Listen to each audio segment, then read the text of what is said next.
It's time for Pure Performance.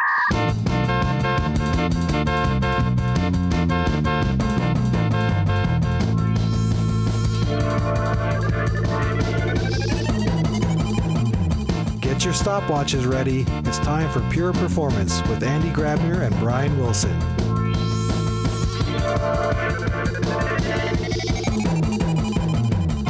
Hello, everybody, and welcome to another episode of Pure Performance. Actually, it's the 125th episode of Pure Performance, according to my count. That does not include all the Perform episodes and one-offs, but the 125th actual episode. So whoever's listening is here for a milestone. And obviously, one of the people who's with me, as always, is my co-host, Andy Grabner, who's a little hairy today. Hello, Andy. How are you doing? Well, it's unfortunate that we don't record the video for our podcast. But yeah, I'm actually kind of proud for my facial hair. After 2 weeks, I finally grow a beard. And the color is also reflecting the color outside because it's snowing right now in Linz. And I get a little whitish beard here. So nice. Yeah. So yeah, and I could have asked how you're doing, and you could have responded, I don't know, it's been a little hairy here. Yeah. Like an expression of crazy, you know? But 125 episodes, it's amazing. It's three years almost. No, we've been going for 4 years, I think. In fact, my wife's cousin's husband, Ted, who's a fan of the show, I'm not sure if he still listens regularly, but if you do, hey, Ted, their mom makes us my wife and I, a calendar every year with our birthdays and all. And on one of them, it has the anniversary for Pure Performance. So, yeah, it's been going on for quite a while now. Yeah, and it's it's great. Even though it was a challenging year last year, but we're strong and we're back in 2021. Yep, do our best to make the year a good year. Yep, and we have great guests as always. Yeah, and talking about guests, it's a great segue. I was Not actually as clever as yours. It's okay. I was actually really excited that I was invited to speak at a conference called Scaling Continuous Delivery. And the keynote speaker of that conference is our guest today, Dave Farley, who is talking about scaling up. And this is really, it's an honor, first of all, to speak at the same conference that he's speaking. And then also, I know, Dave, you're always busy, I assume, because you do a lot of things. And therefore, it's really great that you find time to get on this podcast. Now, for those people that, for whatever magical reason, have escaped what you're doing or what you have been doing, especially for the continuous delivery community, maybe you can quickly introduce yourself to our listeners. Sure. Well, first, thank you very much for inviting me onto the 125th podcast. And I like your beard. I think it looks good. So yeah, my name's Dave Farley. I'm a software engineer by profession, software developer by profession. I spent most of my career building what I think of as largely at kind of the complicated end. Most of the systems that I built have been largish scale distributed systems in the last 30 years or so. I'm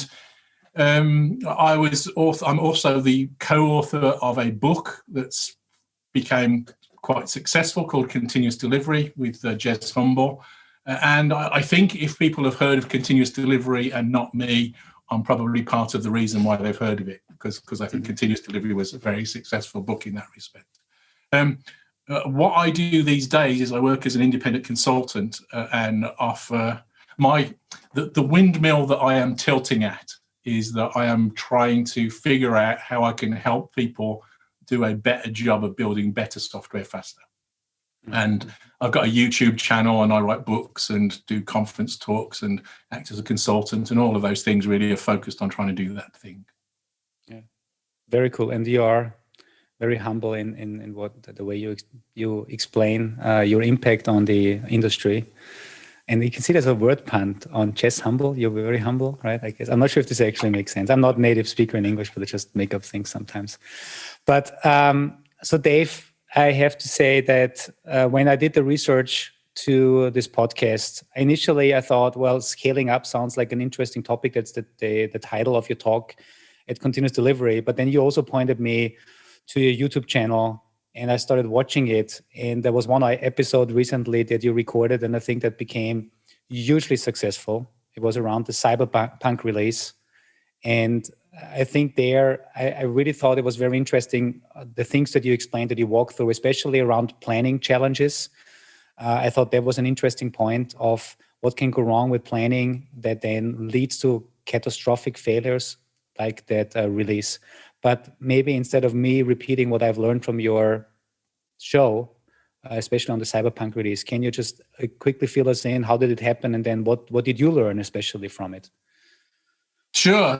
So I think there's a couple of different angles from that. So as you said, the video on my channel was surprisingly successful. My channel was doing well. It was growing better than average. I've been doing it since the pandemic started, basically. A channel on YouTube focused on software engineering in the context of kind of DevOps, continuous delivery, those sorts of practices is primarily what it's about. But I thought that when the problem with the Cyberpunk 2077 release was announced, I thought it would be interesting to just try and analyze that from publicly available sources, and just if I could kind of see what I thought went wrong. And I came up with some things, and really I used the case study of the Cyberpunk failure to look into what was observable about the way in which they practiced software development, which is what I mean about when I talk about engineering. So one of the things that I've learned, so the video ended up being remarkably successful. We were just chatting before we started. When we started out recording the video, I was chatting to my wife and my son, and we thought that maybe we might get 10,000 views on this video. It ended up, at the moment, it's at 424,000, and I've gained significantly more subscribers to my channel, and all of my other videos are being watched more, which is all great from my point of view, because I want to get my message out there. Mm-hmm. So the Cyberpunk video was interesting. One of the things that I thought was really interesting was the feedback that I got. So one of the commonest bit of negative feedback that I got in the chat section for that YouTube video was that it wasn't the engineering that was at fault, which was the theme of my video. It was the management.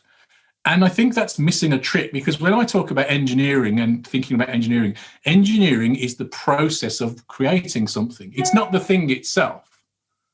And so if anybody's interested in my channel, I've got what I think is a really good video coming up tomorrow, which is about looking at the positive example of engineering, SpaceX in this case, and what we can learn from it. Mm. So I think engineering is a really interesting discipline and an interesting challenge, and we don't really do much of it in software development. So my thesis is, how do we learn to be a bit more like engineers, applying scientific rationalism to solving problems in software? The take on the planning thing from the Cyberpunk point of view is what seemed very evident to me looking at it from the outside and from publicly available sources, was that they'd attempted to fix time and scope in planning. So there's the classic planning triangle, the iron triangle sometimes people call it, of planning, scope, and people usually say resources, but they mean usually human beings. So you can go faster by changing one of those axes, or two of those axes is usually the argument. But you can't really go faster by adding more people. We know that. We've known that since the 1970s. Fred Brooks famously said you can't make a baby in a month with 9 women. There are limits to how parallel you can go in solving a problem. So just adding more bodies or more people to solving it doesn't work. So that leaves time and scope. So you can either work to a fixed time, in which case you don't say what's in it. You work so that your software is always releasable constantly. And then at the point that when you hit the deadline, you release whatever it is that you've got at that point. Or you fix scope. You have a target for what it is that you want to achieve. You build that thing, and only when it's done do you say, "I've got this thing," and then you release it. That's it. Interestingly, that's the approach that Apple tend to take with their products. Mostly, the vast majority of Apple products aren't pre-announced. They try as hard as they can to keep all of their stuff secret, so that it gives them themselves the freedom to get stuff wrong. There have been rumors, for example, about Apple Glass for at least the last 3 years, their VR, AR product, which has been in gestation for a very long time. And all of the signals are that they're working really hard on it. But there's nothing publicly announced because they haven't got it right yet. And we won't know about it until they think they have. So these are really different ways of working. And I think interestingly contrast. My thing is this scientific rationalism is to, engineering is about, facing up to reality and dealing with reality as it is, not trying to invent some kind of magical thinking, your wish of what you would prefer reality to be. And the reality is if you're planning a large creative act, that is a reasonable description of software development, you can't fix time and scope. That's just stupid. So you've got to figure out which one you want to do, and you want to work within the constraints that choice offers you. Mm-hmm. So let me ask, my previous job, their approach seemed to be to reduce or shorten the timeline and add scope based on contracts they signed after the project started. Yeah. So I take it that's not a good thing to do. It's not a good thing. How did that work out for them? Well, I always go back to the Parts Unlimited release. I think there's. I think it's this stupid, and you can understand it. You can completely sympathise with the desire. It would be lovely if I could accurately predict how hard a problem in software was going to be and when I'd be able to give you the solution. That would be lovely if I could do that. I'm pretty good at software development, if you'll forgive me boasting, but I don't know how to achieve that. That's not possible. So instead, I'm going to work to optimize either time or scope. And either one of those I can do. I know how to do either one of those, but there are trade-offs. And I think that's interesting because I think if you look at engineer, my thesis, my passion is to how would we get to improve the quality of engineering, and I mean that in the strictest definitional terms in software. And so I'm currently writing a book on this subject. So I'm quite thoughtful about what engineering is at the moment. And I think if we started to think in those sorts of terms and face up to the realities, then in engineering, there's nearly always trade-offs. If you're building an aeroplane or a space rocket, there's a huge trade-off between the strength of the structure that you build and the lightness of the structure, because any flying machine, lightness is a key attribute. It needs to be both strong and light. And so you can't, the stronger that you make it, the heavier that you make it, that means the more propulsion that you need, that means the more fuel that you need, that means the stronger you have to make it, and there's this nasty negative spiral. And engineering is nearly always like that. There are nearly always these balance, these different values that you have to trade off against one another. And I think that's important. And time and scope is kind of one of those classic trade-offs that we need to think about and worry about and face up to rationally to do a good job. Mm-hmm. My preferred approach in general is to work so that my software is always releasable, even from day one. From day one, I'm going to try and reproduce something that's releasable. It's not going to be useful yet, but conceptually, that feature is complete to production quality with no more work to do. That's what I mean by releasable. Mm-hmm. And then I'm going to do that and do that and do that until I've got enough stuff that's going to be useful to people, and then I can release it. Yeah.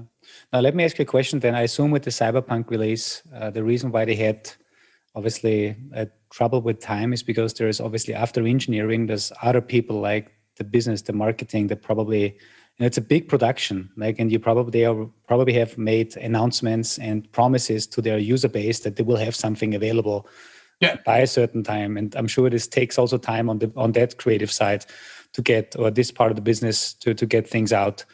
And so my question is, we've been, I think over the years, really try to get good from the DevOps movement to figure out how we can do this continuous delivery, having always something that is deployable, automating as much as possible.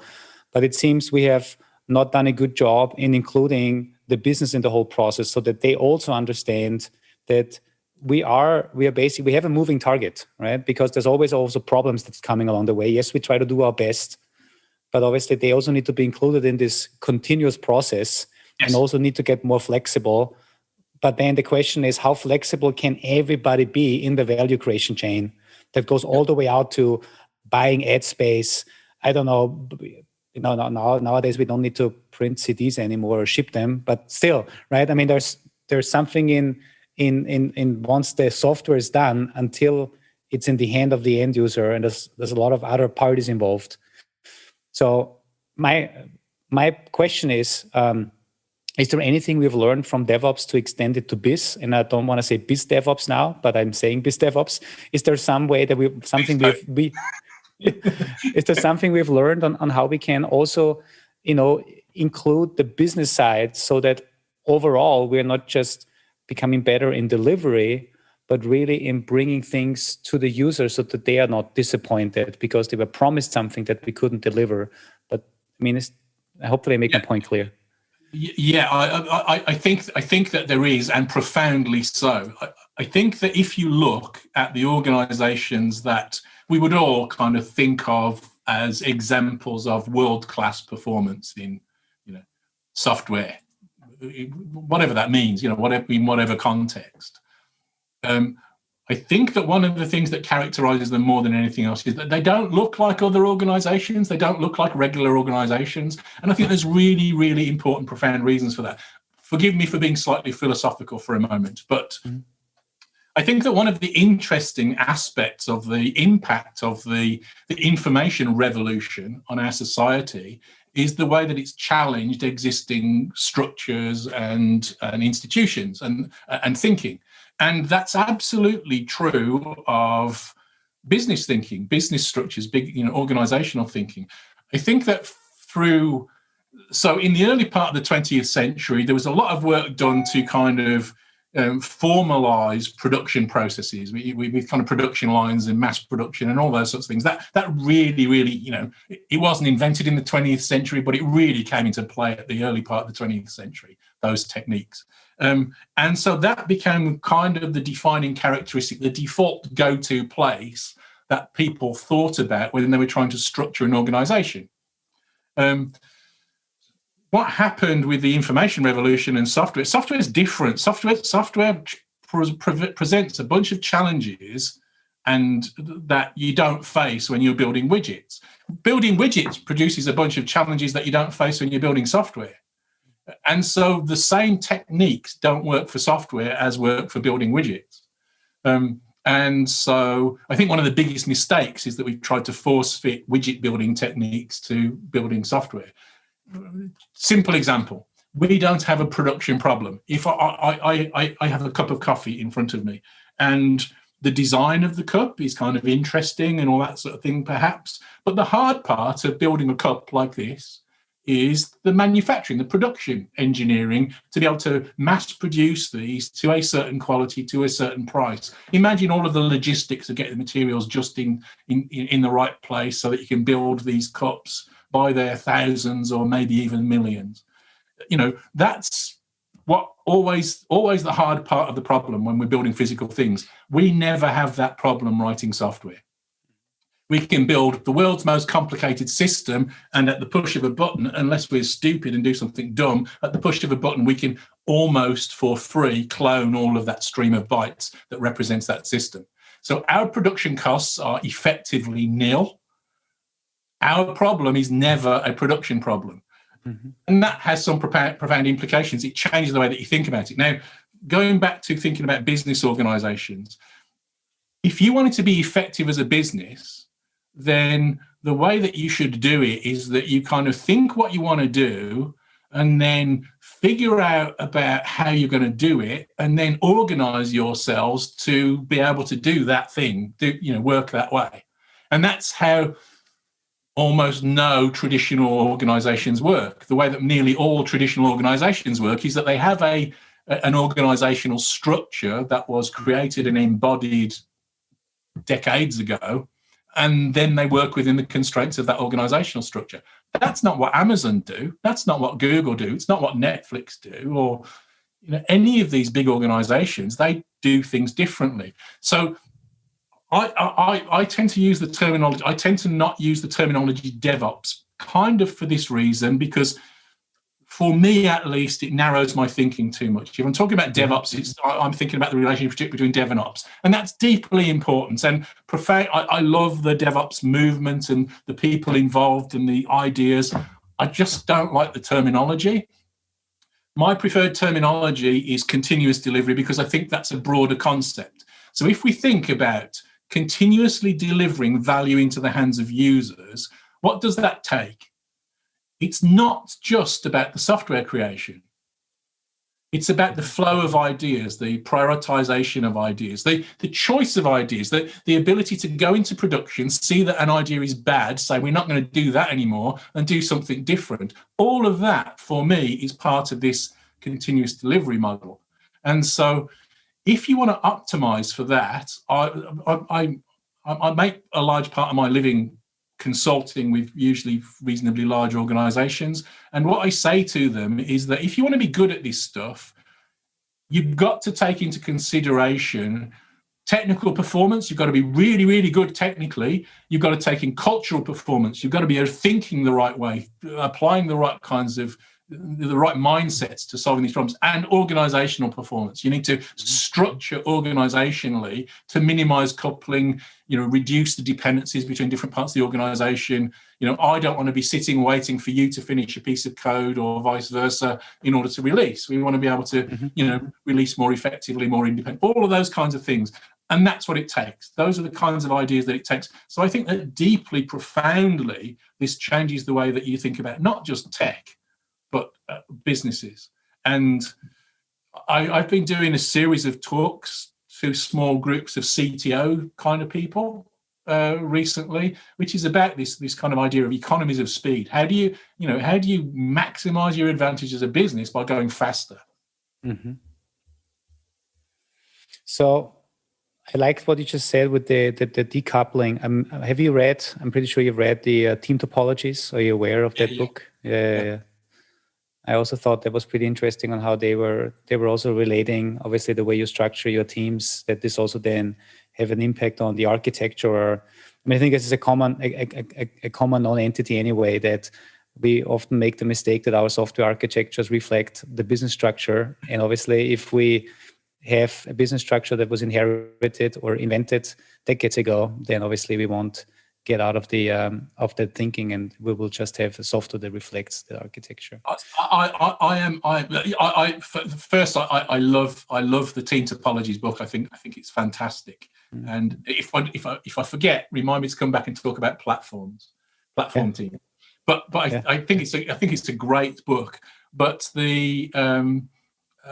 I'll just, if you'll forgive me, just plugging my channel again. I've got a video on building big software with small teams. So decoupling. I am a self-confessed techie nerd, and so I view the world from that perspective. And so one of the things that I think is absolutely fascinating, if you think about software and information systems, at all, is that it's kind of true of everything. Some of the stuff that we think about as being software things are really just information things, and that's true of the world, the universe, physics kind of thing. Some of this stuff's quite deep. So one of the things that I think one of the kind of ways that I try and capture that is I think there are two genuinely hard problems in computer science.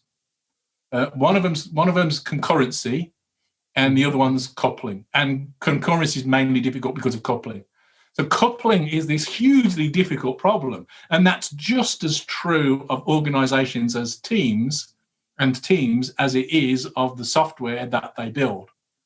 So we want to be able to focus on building software that is appropriately coupled and gives teams the freedom and the independence to make progress in their part of the system. But we don't want it to be so coupled that they are having to, it's fragile. And if they make a change over here, it breaks something over there. Mm-hmm. All of that stuff's really important. And I think we often don't talk enough about the challenge of managing.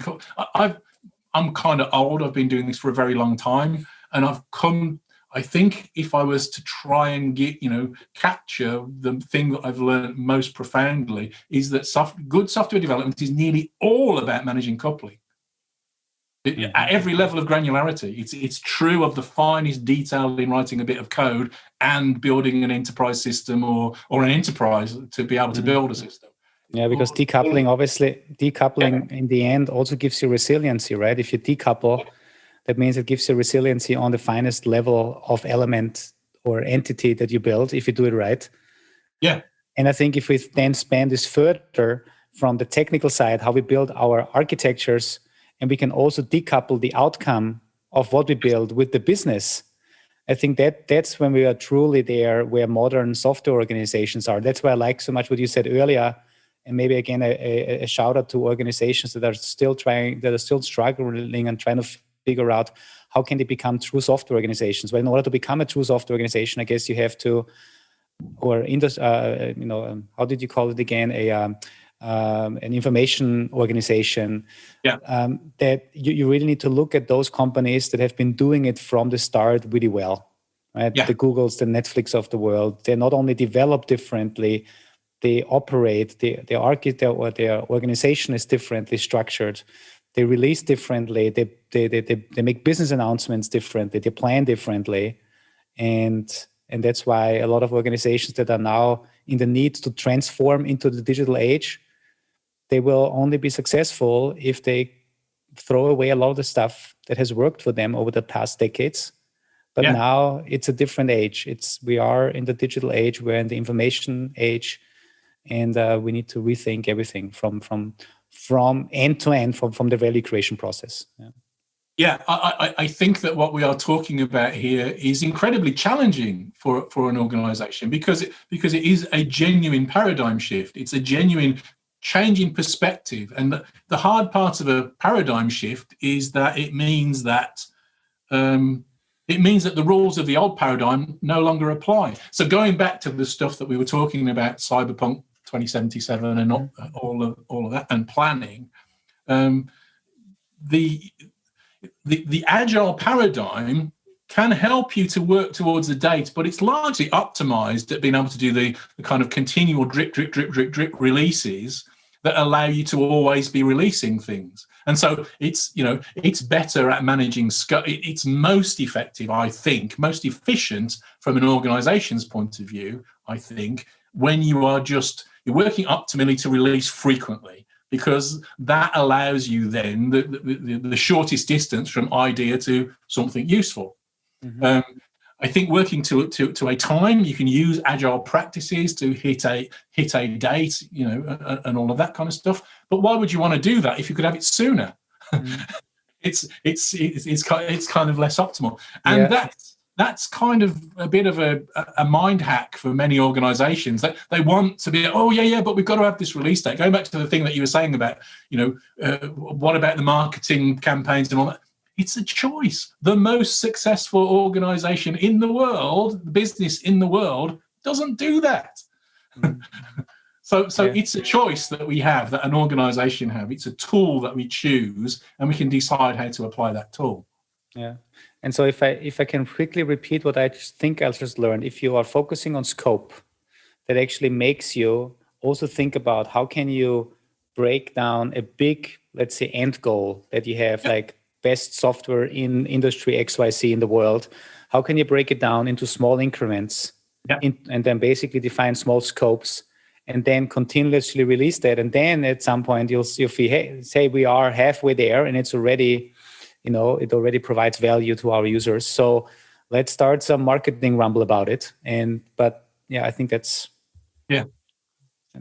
I'm curious, in the gaming world, is continuous delivery a viable option in the gaming world? I mean, I'm not a huge gamer. I know there's story-based games, and then there are things like Minecraft, and I don't know if Second Life is still going, or things like The Sims, where there's really no point to the game except to just walk around and explore and hit things, right? Where a lot of other games actually have a story, have goals, you have to do X, Y, Z and all.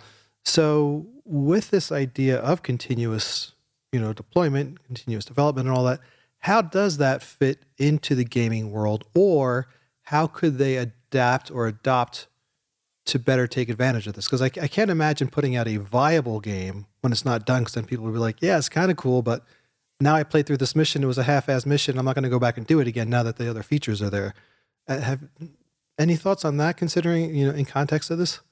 Yeah, absolutely. So the first thing that I should say is that a confession. I haven't written what in the 1980s we would have called a video game, probably since the 1980s or 90s. It's Chips a long Challenge. time.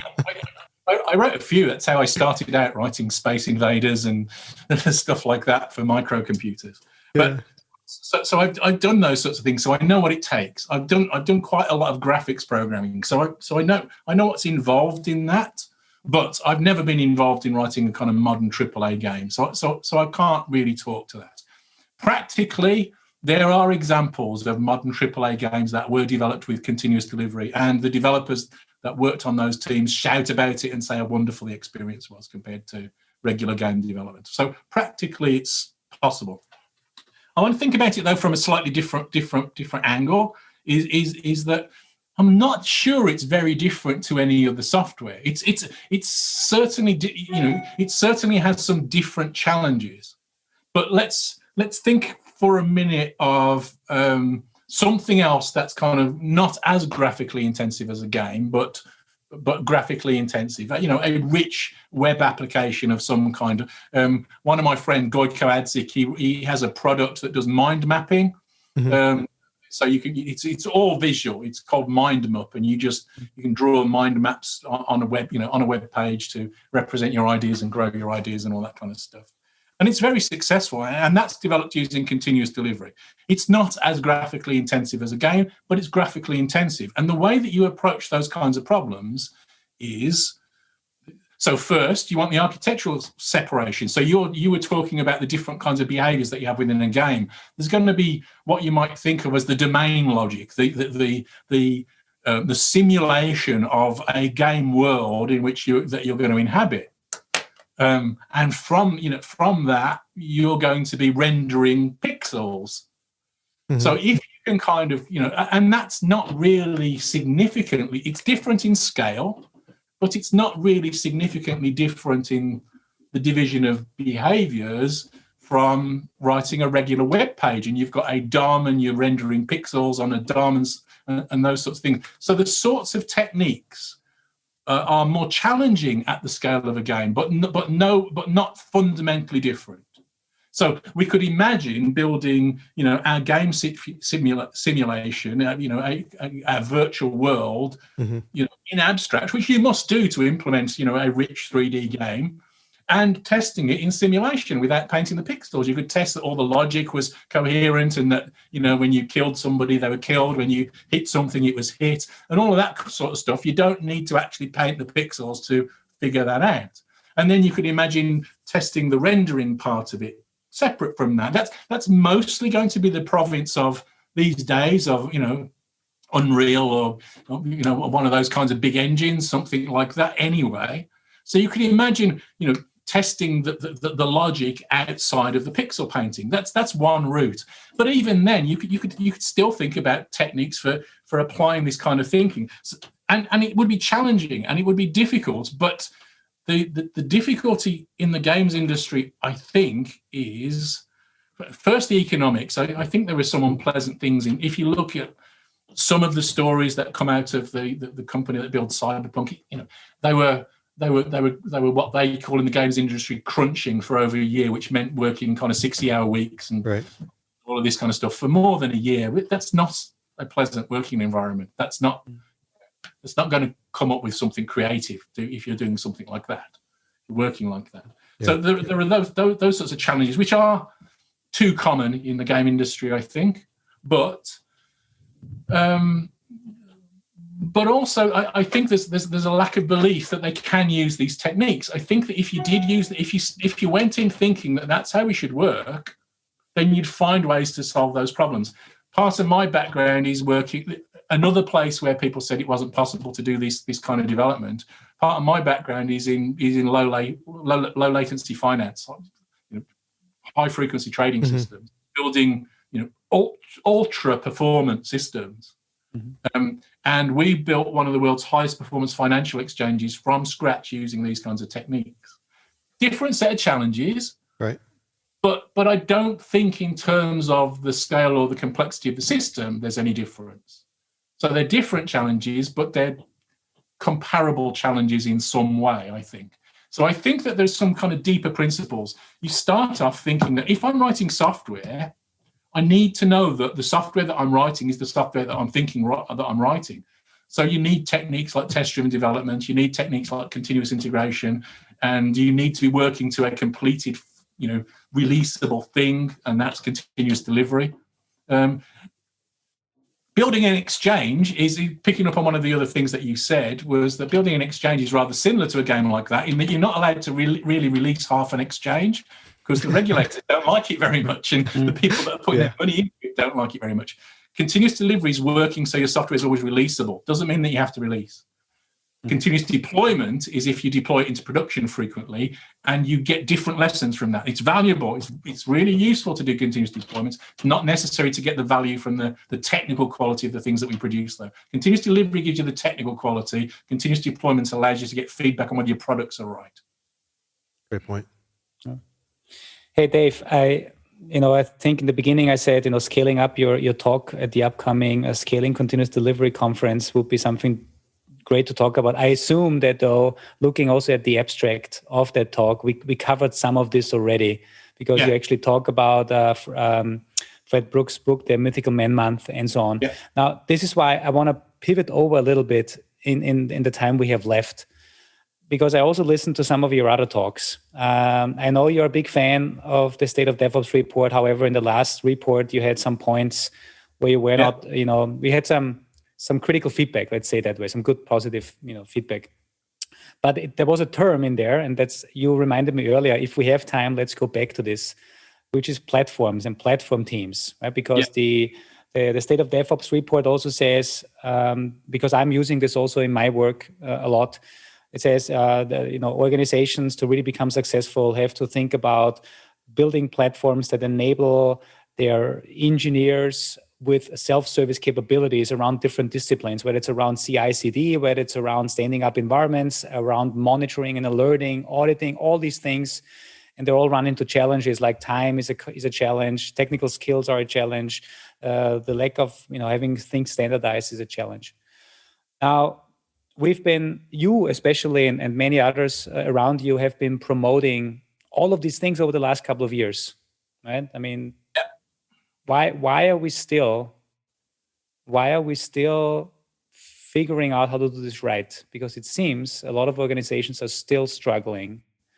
What can you tell them? Also, maybe reference a little bit the platform aspect, because I think you have some opinions there. Yeah. But why are we still in the state of talking about continuous delivery and educating people? I think this is a complicated thing to change. If you think about what it takes to be able to effect the kind of change that we've been discussing so far this afternoon, it's all encompassing. It changes the way that we think about structuring organizations, the way that people working in those organizations work. An individual working as a developer or a tester or a product owner or whoever they are, it's going to change the way that they work and think about their work. That's really, really difficult for human beings to do. That's a really challenging thing. So it's going to take a long time. It is happening. So my perception, I'm the victim of my own filter bubble, like everybody else. But my perception is that it's significantly happening. A growing fraction of software is built using these techniques, and there's really, really good reasons why. It's because it works better than anything else that we have been able to know or understand. That we, for the first time in the history of software development, we have data that we can point at to say, if you do these things, you are more likely to get a positive outcome. We've never had that before, really, in terms of real sociological data. Mm-hmm. That's why I care so much about the State of DevOps report and critiqued it. Now, there's a whole bunch of things that are problematic to be achieved. That I think there are some things in our industry that are challenging. I think that our industry has not done a very good job of learning. We've not we've made some kind of haphazard progress.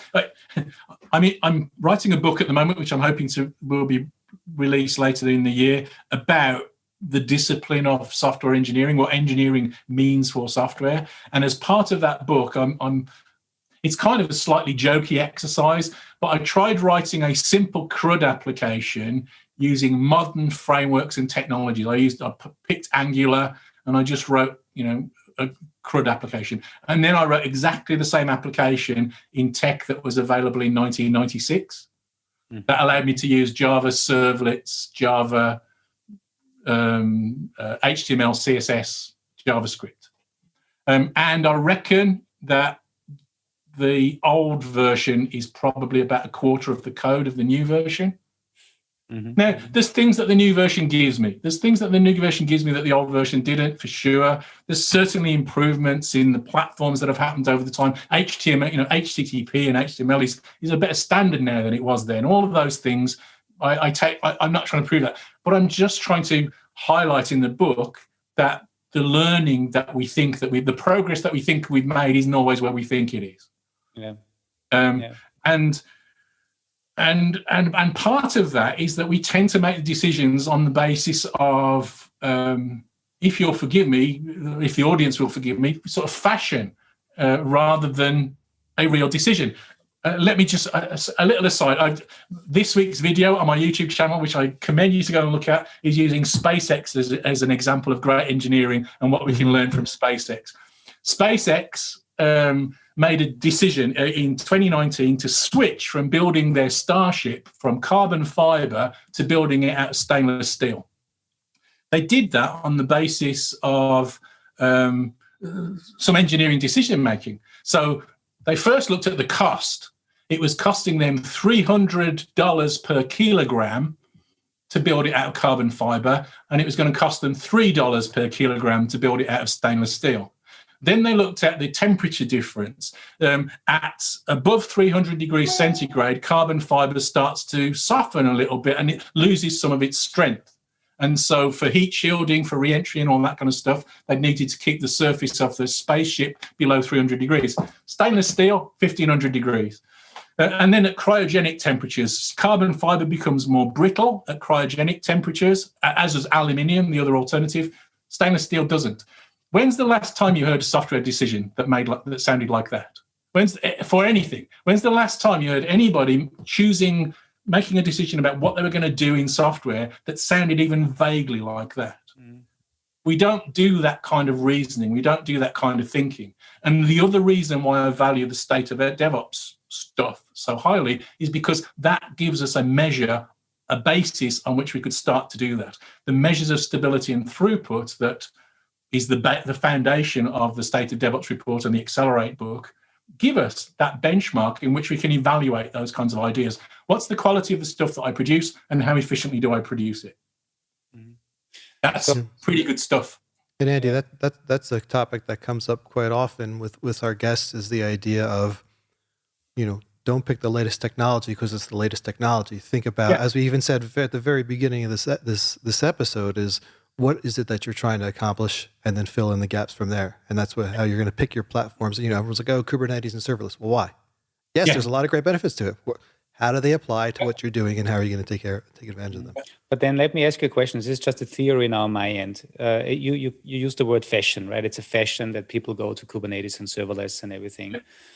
Might it be also psychologically easier to make a popular decision where everybody goes to, because if you mess up, you were at least part of a group and all of them made the wrong decision. It's like whether you like the analysts, yes or no, the software analysts that say, this is the tool that you need to buy in the enterprise because they're on the top right of the quadrant. And obviously you decide for that because as an executive, you want to make a decision. And if you fail, you can at least blame it on somebody else. Is that also maybe part of the thinking where you say, well, we don't have to, one of the reasons why maybe so many people go towards the latest and greatest, because everybody's hyping these technologies. And so everybody thinks you have to be there because that's the future. And sometimes you actually are much better off with the technology of the past.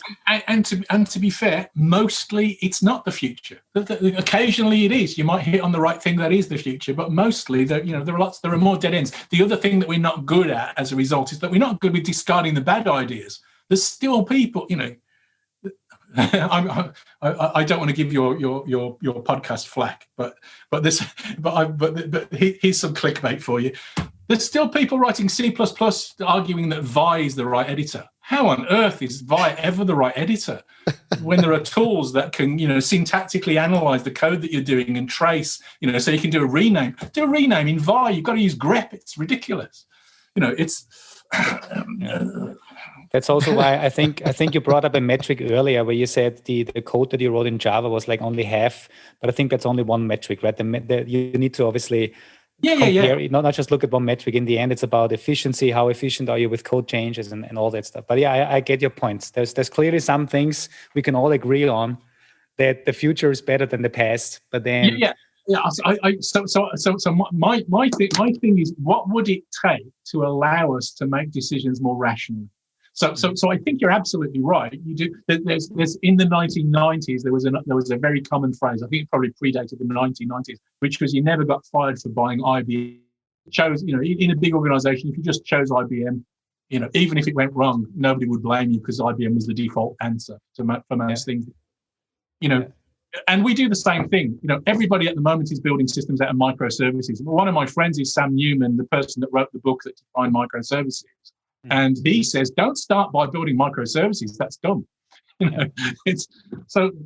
We need to be more thoughtful about these things. We are an industry that tends to work on fashion and sound bites, and we need to move away from that. If we want to make decisions that really have an impact, on the effectiveness of the organizations in which we work and the products that we create.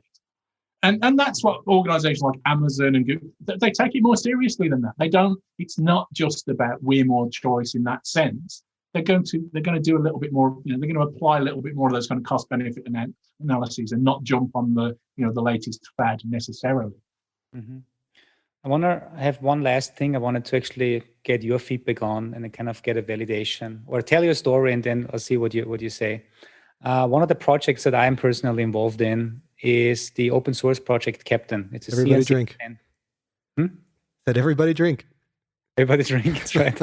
Yeah, there's a joke between us. When I use the word Captain, you can have a sip of whatever. I knew it was coming, Andy. Yeah.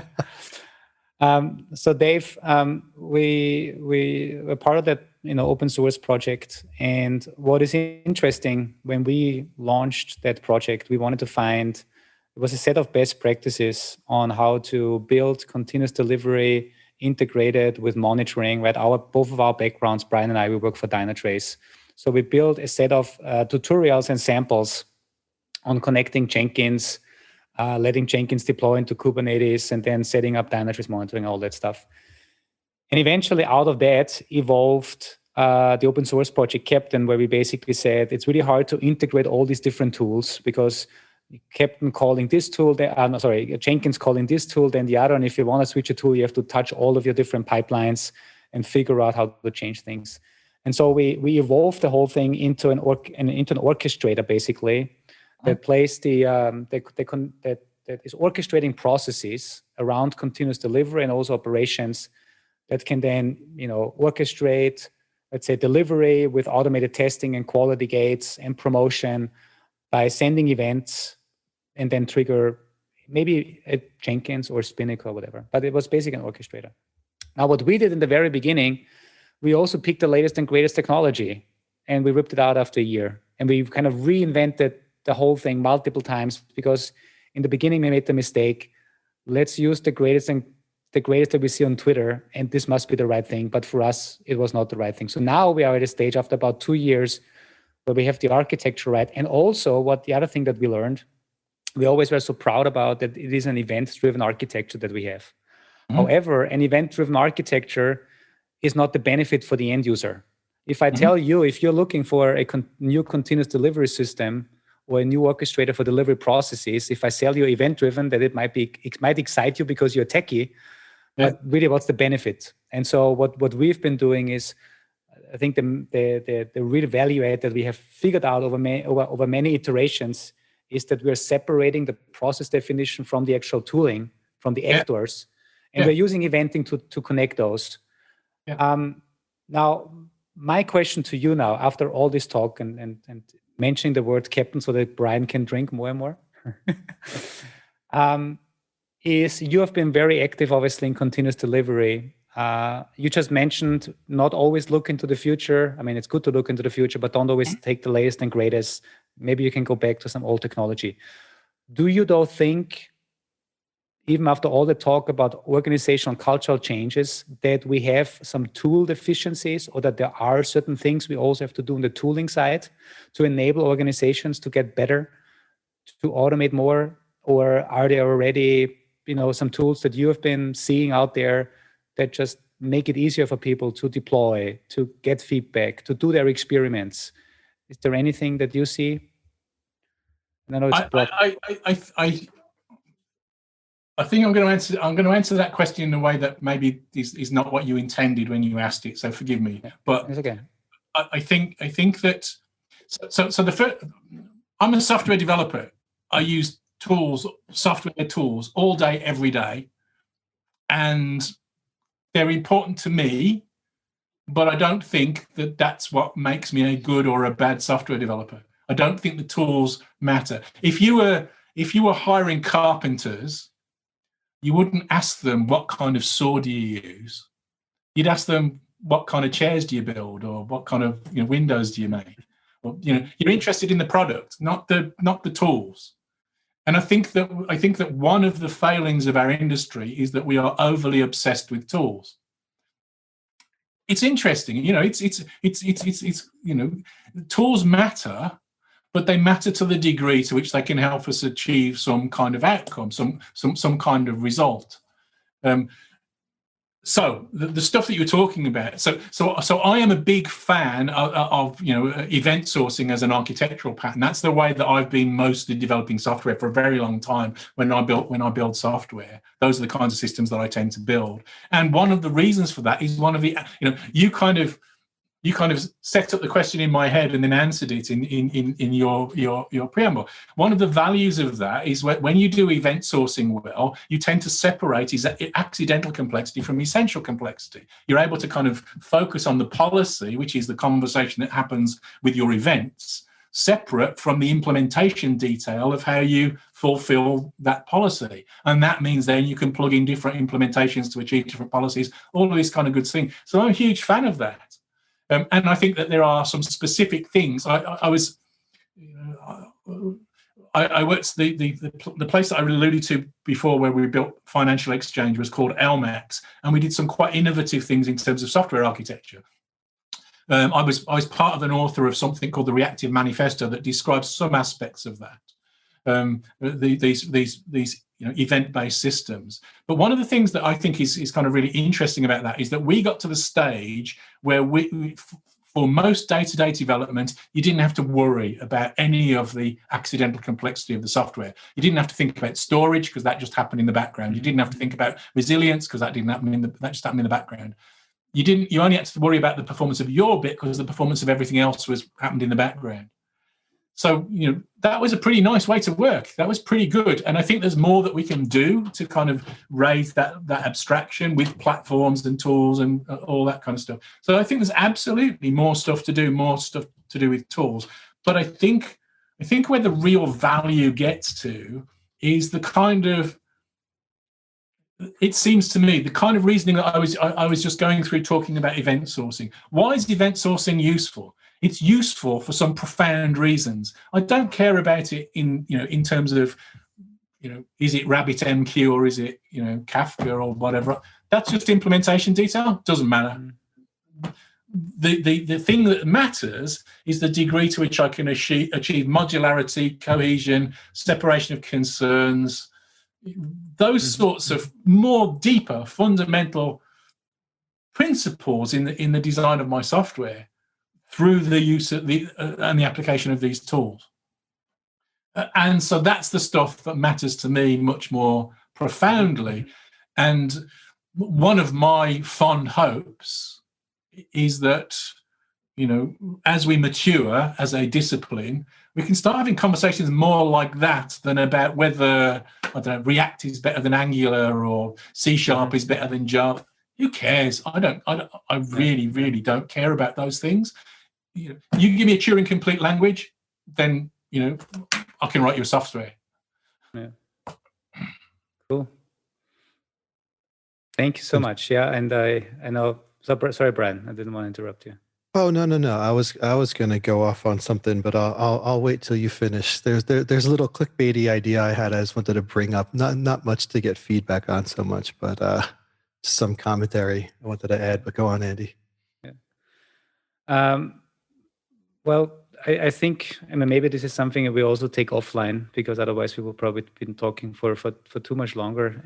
But I really would like to get your personal and professional opinion on the stuff that we are building, because we've been doing this for 2 years now, and we want to always make sure and validate with the market if we are actually doing something and actually solving problems. That's kind of my point. And so maybe I'll keep the captain conversation for something offline later on. But it would be awesome to get your insights on it, and your ideas.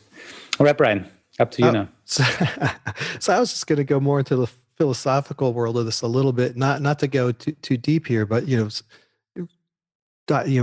taking a cue a little bit from Dave's wearing a Skynet shirt. We were talking about Wayland-Yutani a little bit earlier, right? And Andy was asking about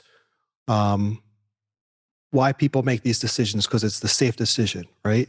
And I think the biggest problem that we see with not just continuous delivery, but any of these kind of advanced things, is the restriction is the human.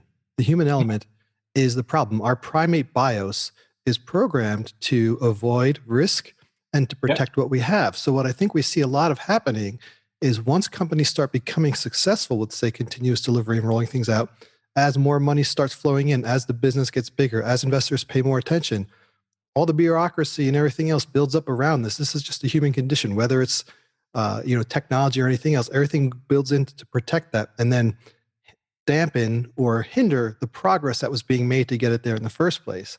And I almost feel like there's always throughout history, there's always been the cutting edge people. Copernicus. You talk about Elon Musk, or even though I have plenty to say about that guy. But these people who are visionaries, who execute these things, they're the anomaly. They're the ones who had a bug in their code, right, that broke through, and the rest of us just try to follow and make these safe decisions. So I almost feel like the dream of getting to these wonderful places won't happen while we're in charge of running them. But then if we aren't in charge of running them, we end up with Skynet, we end up with Wayland-Yutani, and I don't know there's, any solution to that, but it's the kind of the pickle we've been in throughout the dawn of human intelligence. And we're seeing it again. There's so many ways we can apply this. If we could just break our molding and everything else, there's so many wonderful things we can do. And I just don't know if that's ever going to happen in our lifetime, but maybe slowly, surely. I don't know if you think about that at all much, Dave, because it seemed like you were smiling a lot as I was saying this. I think about that stuff a lot. I'm smiling because I love these kinds of ideas. I think some of these ideas are quite deep and kind of philosophical about the way software works, but the way that the world works a little bit as well. I am a technocrat. I am a child of a scientific education, and that's my belief. That's where I come from. I think that if you look at the history of human existence, we've been around as a distinct species for somewhere between 200 and 300,000 years, and we made no progress for all of that time. On any non-logarithmic scale, it's a flat line until about 300 or 400 years ago. And then it started the exponential tick up. And then through the 20th century and the 21st century, we've had explosive growth. At the moment, human progress is said to be something, we double all of our knowledge every 14 months. That's how fast we are learning at the moment.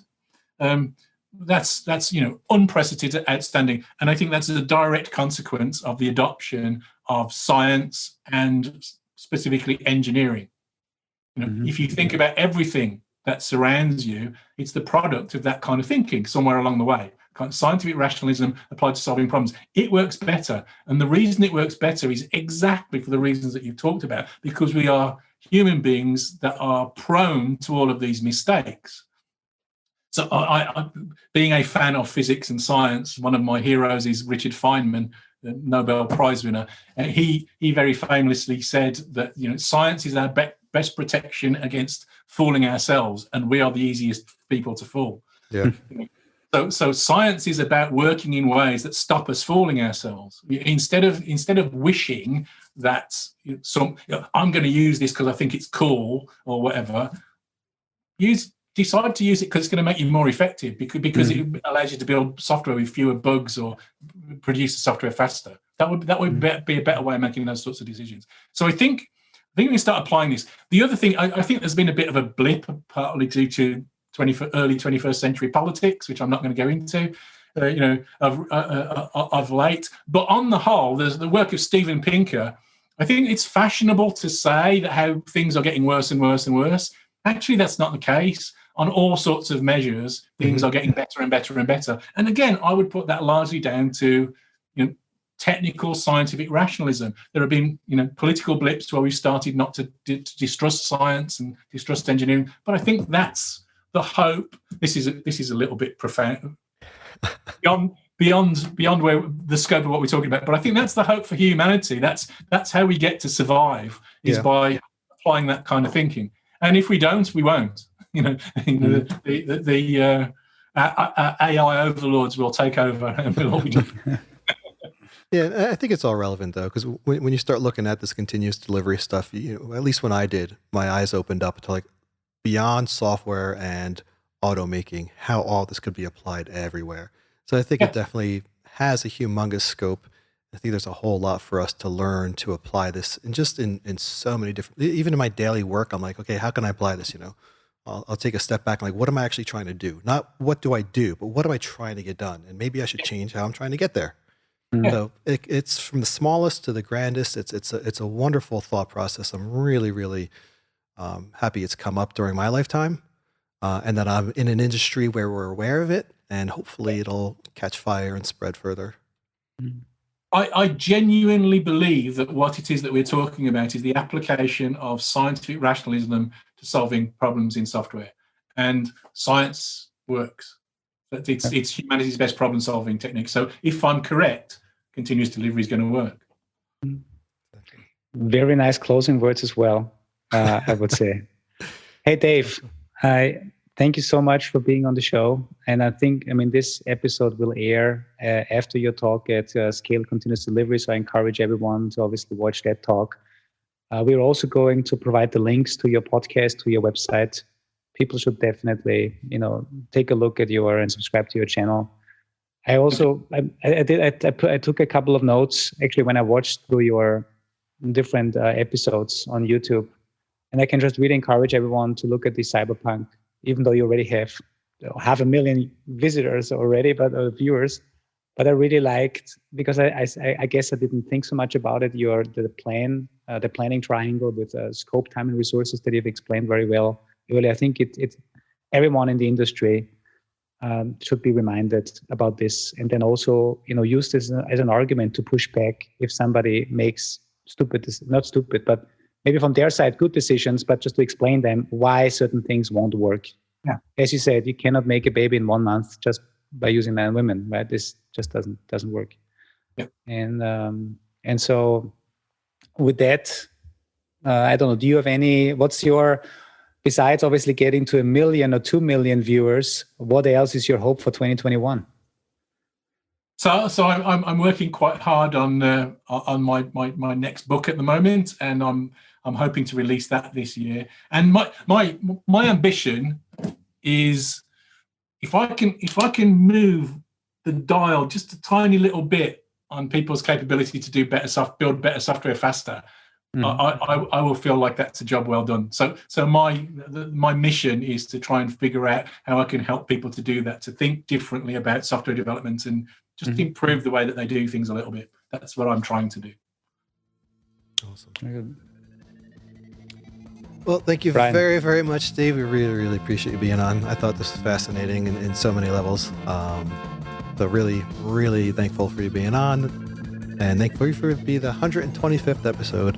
And I want to also thank all of our listeners for being with us for 125 episodes, if there's any who've been there since day one. And I guess that's about it. You can follow us on pure_DT on Twitter, or you can send an old-fashioned email, pureperformance@dynatrace.com. And Dave, we're going to have some links for where people can follow you. Anything else besides your talk and your book that's going to be coming out that you needed to plug, or did you get everything else in there? I've got some nice training courses if anybody wants some training. Awesome. All right, we'll have all those links up on the site as well. Because it's funny, we always talk about putting links up, but yet it's a podcast. But where it's listed, there's no audio QR code, right? That's something for somebody to develop, right? I guess it's the modem sound, right? Anyway, that's it for me. Thanks everyone for listening. Until next time. Thank you. Bye-bye. Thank you. Bye.